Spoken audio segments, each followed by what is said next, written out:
Suara apa itu? Bisikin, bincang asik dengan internis.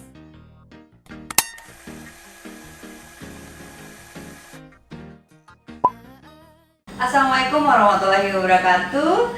Halo Sobat Sehat, kembali lagi di acara podcast Bisikin, bincang asik dengan internis, Rumah Sakit Umum Daerah Awet Muda Narmada. Saya Bidan Winda selaku host yang akan membahas tentang penanganan pasien diabetes.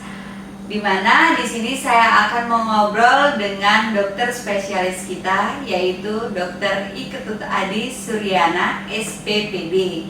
Halo dok. Halo Indah. Halo, apa kabar dok? Baik selalu. Gimana kabarnya juga? Baik dok. Oke dok. Di sini kita dengan tema penanganan pasien diabetes dok. Yang akan dibahas yaitu yang pertama, apakah penyakit diabetes tipe 2 ini bisa sembuh dok?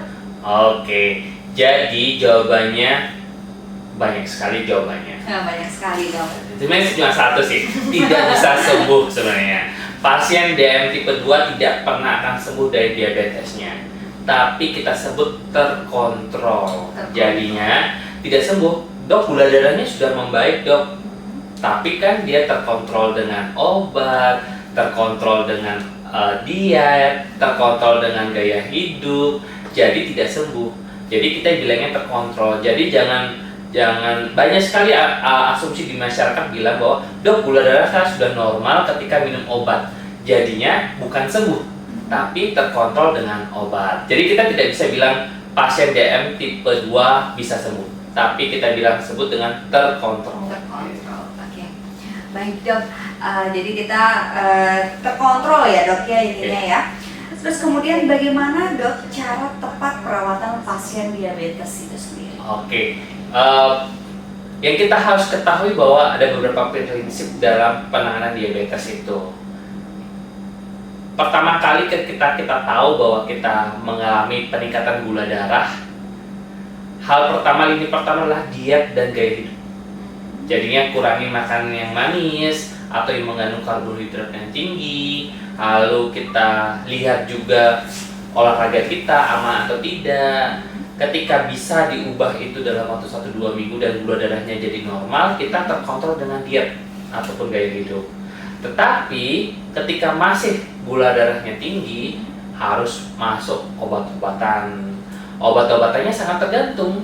Ada beberapa obat minum atau oral diabetes ataupun obat melalui suntikan, ada insulin dan sebagainya. Dan ini juga kita harus lihat apakah kadar gulanya tinggi sekali atau tidak. Lalu kita lihat fungsi ginjal kita aman atau tidak untuk masuk obat-obat tertentu. Dan ketika kita lihat ada pengikut penyerta penyakit penyertanya tidak. Takutnya kalau misalnya gula darah tinggi dengan serangan jantung, gula darah tinggi dengan dislipidemia atau peningkatan kolesterol di tubuh kita, diabetes dengan stroke, itu berbeda-berbeda penanganannya. Dan itu kita lihat ada akut kronis. Nah, kalau akut dalam 24 jam gula darah tinggi, penurunan kesadaran, sesak dan sebagainya, ya harus ditangani segera, tidak pakai diet dulu, langsung pemberian obat-obatan, misalnya insulin dan sebagainya. Nah, tapi kalau misalnya pasien kondisi stabil, gula darahnya naiknya tidak terlalu banyak, masih usia muda, itu masih bisa kita kendalikan dengan diet dan gaya hidup, tidak langsung memberikan obat-obatan. Nah, terus kalau kita, jadi sangat tergantung, tidak bisa kita samaratakan semua pasien sama pengobatannya. Yang paling terpenting adalah diet, gaya hidup, obat. Nah, terakhir edukasi. Jadi walaupun dietnya bagus, gaya hidupnya bagus, obatnya bagus, tapi tidak teredukasi bagaimana cara perawatan luka, ada luka, bagaimana cara minum obat, bagaimana cara dan sebagainya, mengurangi ini, dan A, B, C, dan B, itu edukasi. Jadi perlu edukasi yang benar, jangan sampai pasien terkontrol gula darah dan sebagainya hanya mengikuti kata dokter aja. Minum obat 3 kali sehari, tapi tidak tahu apa fungsinya, bagaimana pencegahan dan sebagainya. Nanti suatu saat bisa saja terjadi kolaps ataupun drop kondisi pasiennya gitu.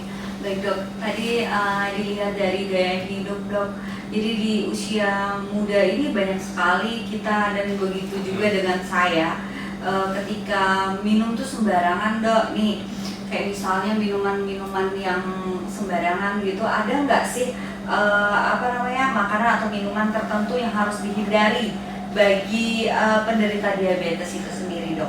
Oke, jadi untuk penderita diabetes sendiri itu ada yang dibatasi.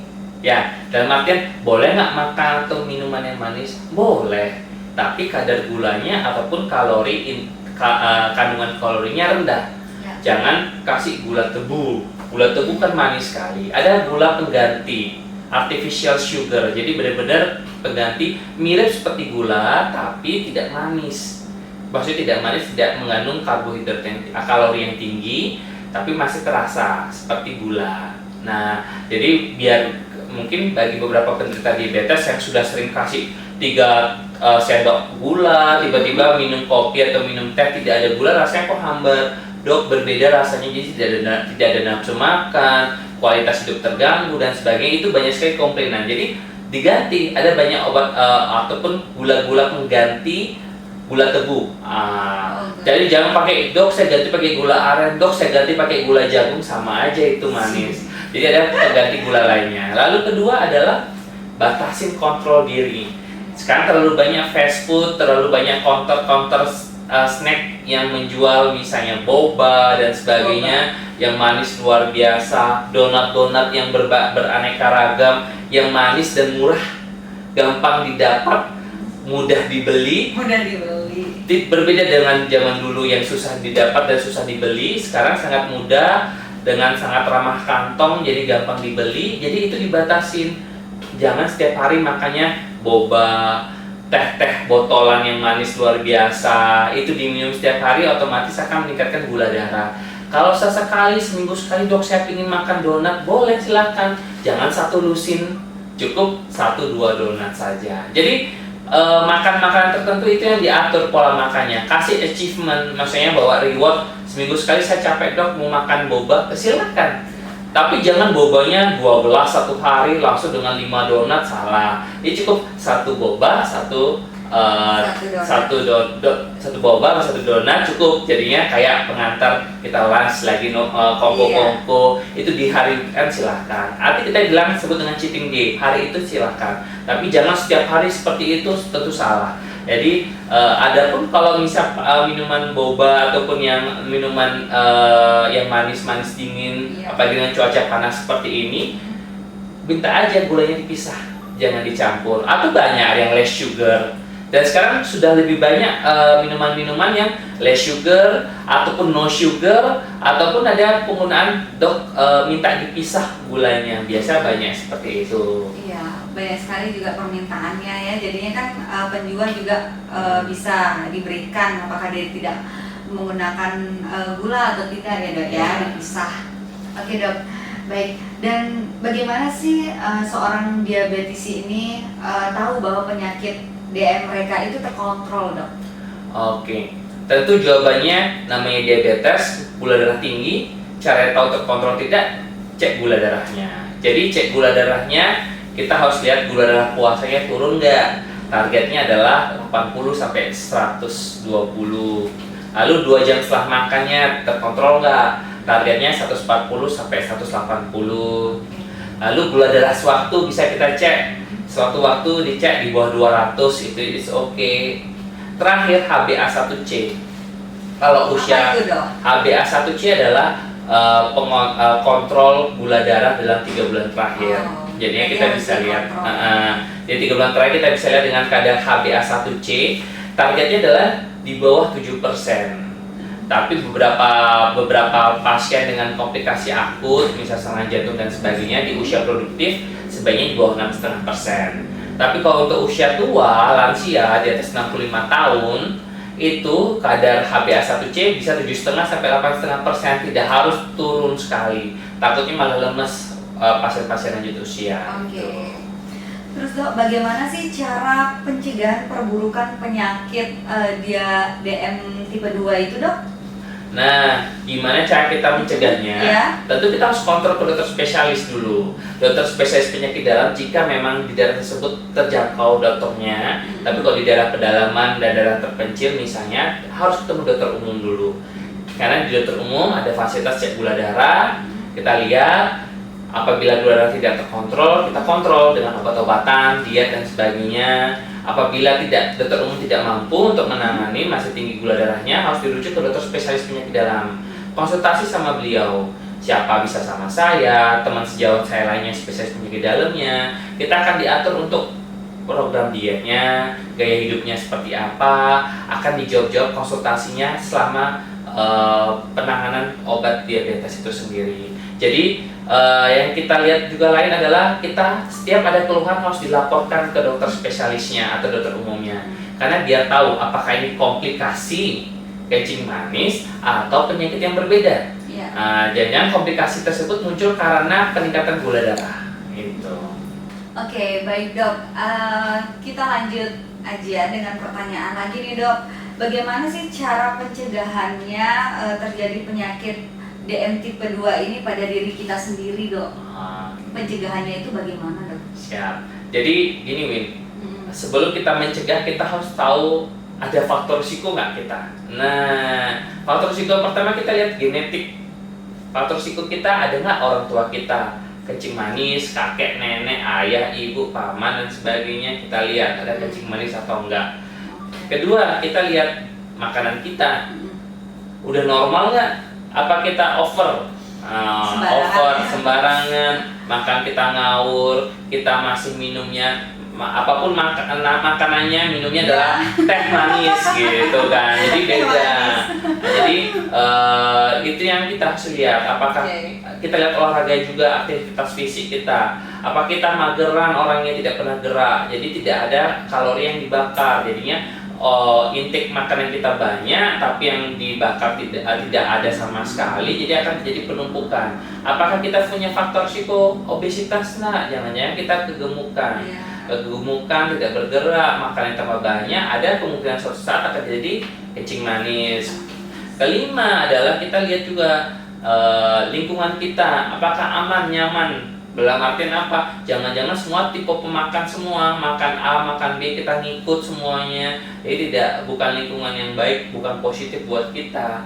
Tapi kita itu lingkungan negatif, jadi diajak makan mau saja, makan pagi, siang, sore, malam, subuh dan sebagainya kita ikutin.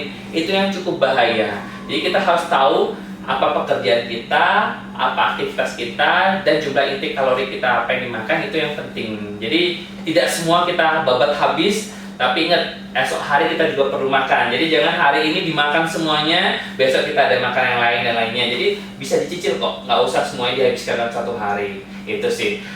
Jadi pencegahan itu selanjutnya kita harus cari tahu juga ada nggak penyakit lain dalam tubuh kita. Apakah kita ada hipertensi, atau tekanan darah tinggi, apakah kita gejala penyakit lainnya, searah stroke dan sebagainya. Kita dari ujung atas sampai ujung bawah kita lihatin dulu. Masuk kita lihat gejala-gejalanya. Apakah kita ada gejala kok tambah makan banyak, tambah minum banyak, tambah kencingnya kok makin banyak. Jadi polifagi, polidipsi, poliuri itu adalah gejala klinis daripada kencing manis. Ditambah ada disertai dengan penurunan berat badan. Itu kita lihat dulu untuk mencegah, wah ternyata tidak ada semua, jadi kita masih bisa aman. Tapi kita evaluasi. Dan kalau kita sudah usia di atas 20-30 tahun sekarang, bisa di screening dengan pengecekan gula darah. Sewaktu-waktu nggak apa-apa, ada misalnya posko-posko pelayanan kesehatan, iseng-iseng dicek gula darah sewaktunya berapa. Mudah-mudahan gula darahnya di bawah 200, kalau gula darah sewaktu itu masih aman. Normalnya ya. Kalau gula darah sewaktu di atas 200 ya mungkin kita harus cek lagi, lebih lanjut lagi, jangan-jangan kita punya kencing manis. Gitu sih. Baik dok, jadi dari jika kita misalnya nih yang tadi sudah tidak terkontrol nih, nah bagi penderita diabetes itu sendiri apa aja sih yang komplikasinya dok? Oke, wah ini banyak ya. Jadi ada namanya yang makrovaskular, mikrovaskular. Wah, jadi ada pembuluh darah. Apa itu dok? Jadi bisa komplikasinya menyebabkan gangguan di pembuluh darah yang besar-besar dan pembuluh darah yang kecil-kecil. Makrovaskular yang besar-besar, misalnya bisa gangguan jantung, bisa serangan jantung, itu paling sering, bisa jadi stroke dan sebagainya. Dan itu yang paling sering menyebabkan pasien harus dirawat di rumah sakit, masuk IGD bahkan ke ICU. Nah, lalu yang mikrovaskular banyak komplikasinya. Pertama, dari atas bisa mata. Mata bisa mengalami katarak lebih cepat. Gangguan mata, sensibilitasnya bahkan sampai bisa mengalami kebutaan, komplikasi pada kencing manis. Lalu ke bawah bisa ompong giginya. Jadi jangan ragu, misalnya ke umur 40 udah goyang-goyang ya, lepas gitu. Jadi lebih cepat lepas giginya. Kan nggak mungkin umur 40 udah hilang semua giginya, kan kasihan, nggak bisa makan enak dan sebagainya juga. Lalu tidak enak buat kosmetik juga, tidak enak dilihat, pandang. Misalnya lalu bisa ke bawah, bisa ke ginjal kita. Ginjal akan mengalami perburukan. Yes. Habis itu ginjal yang mengalami gangguan ginjal, gagal ginjal, dan akhirnya perlu terapi namanya cuci darah. Lalu bisa lagi ke bawah lagi ke kaki, kesemutan paling sering. Kalau kesemutan neuropati namanya, neuropati peripheral diabetes, itu kalau udah mengalami kesemutan itu malam-malam bisa nggak bisa tidur, Win. Jadi karena kesemutan luar biasa, akhirnya perlu terapi tambahan. Dan terakhir mungkin paling sering adalah kaki diabetes. Kaki diabetes ada luka di kakinya, penyebabnya karena gula darah tinggi, tidak sengaja luka, dan lukanya 1-2 hari langsung menyebar luas. Bukannya langsung sembuh, kok orang dulu luka-luka dikit, tinggal tempel betadine selesai. Tapi kalau misalnya dengan diabetes tipe 2 tidak terkontrol, itu penyebarannya bisa besar luas, baunya tidak enak, dan bisa risiko dioperasi debridement, dibersihin atau amputasi. Jadinya ini masalah yang cukup serius. Jadi sebenarnya dari ujung rambut sampai ujung kaki itu bisa terjadi komplikasi akibat kencing manis. Nah, dari beberapa komplikasi itu, Dok, bagaimana sih kita cara mencegahnya biar tidak terjadi itu, Dok? Oke. Iya. Jadi lagi dari awal kita bilang bahwa pertama adalah ketika sudah tahu kita punya kencing manis, tahu diri dulu, sadar bahwa kita punya kencing manis, jangan dianggap seperti manusia normal ya. Jadi kita tuh lebih sensitif ketika ada gula darah, makanan manis masuk kita tubuh kita, jadi gulanya tinggi langsung. Jadi kita mulai dari diet diubah, jangan yang manis-manis terlalu banyak. Lalu olahraga secukupnya. Lalu kita konsumsi obat rutin. Mungkin banyak dok capek minum obat. Ingat, ketika sudah capek minum obat, tidak minum obat, tidak patuh berobat, nanti gula darah akan tinggi dan akan muncul komplikasi yang lainnya. Ketika muncul komplikasi, obatnya jauh lebih banyak lagi. Lebih banyak lagi ya, dok. Ingat, ketika komplikasi muncul, obatnya lebih banyak lagi dan lebih banyak yang diminum, akan lebih capek lagi dan sebagainya, dan akan ada risiko hospitalisasi. Jadi akan rencana rawat inap, masuk ICU, dan tindakan-tindakan yang seharusnya tidak diperlukan jadi diperlukan, misalnya operasi baik itu operasi di kaki, katarak dan sebagainya, jadi panjang.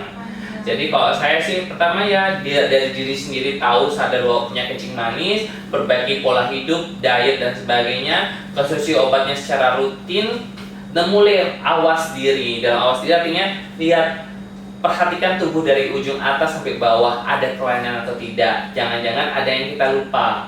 Mungkin mulai rawat kaki luka, bukan rawat kaki luka ya, rawat kaki biasa. Mau mandi dilihatin sela-sela kakinya ada luka atau enggak, telapak kaki itu jarang sekali dibersihin.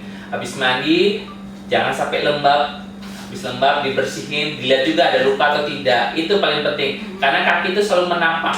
Kalau tangan luka kita bisa lihat, tapi kalau kaki kita nggak mungkin, pasti asal injek aja. Dan maka dari itu kenapa komplikasi kencing manis itu paling sering di kaki bukan di tangan. Itu benar, banyak sekali yang kita jumpai, dok. Jadi itu dia penanganan pasien pada penyakit diabetes ya. Tadi sudah dijelaskan baik itu komplikasinya, penanganannya bagaimana, dan pencegahannya juga bagaimana, itu sudah diulas tadi, dikupas oleh Dokter Ani. Halo Sobat Sehat, kali ini kita sudah selesai membahas tentang penanganan pasien diabetes. Demikianlah episode Bisikin kali ini. Saya Bidan Wida dengan narasumber spesialis yaitu Dr. Iketut Adi Suryana, SPPD. Sampai jumpa di episode selanjutnya. See you.